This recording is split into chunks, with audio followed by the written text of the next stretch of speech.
And you've always got a million tie-ins that are going on. The video games, the stage musical. Can you talk about some of the more interesting ones you've seen lately? I have to say, Evil Dead the musical is a lot of fun. I've seen it a couple times now. Once on Broadway, and I realized it was the only way I was going to get anywhere near Broadway was to go see it on Broadway. It was actually off Broadway, but I prefer to just say Broadway. Broadway adjacent is kind of how I do it. But it's really fun because the first 3 rows are the cheap seats. That's the splatter zone. And people come dressed in white because they're going to get blood on them.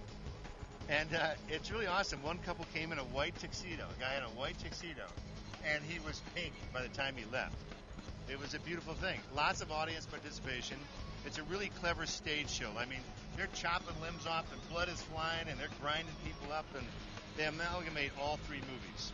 It's mostly Evil Dead with a little bit Evil Dead 2 and only a skosh of Army of Darkness because you get into rights issues.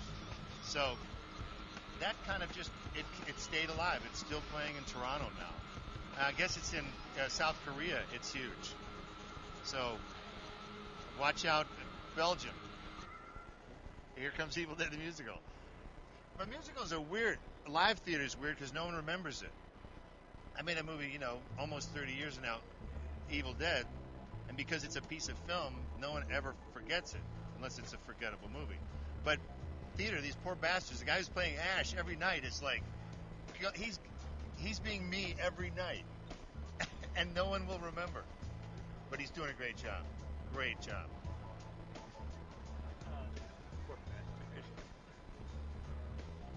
I was exhausted watching him. By the end of the night, I went, wow, I used to do that.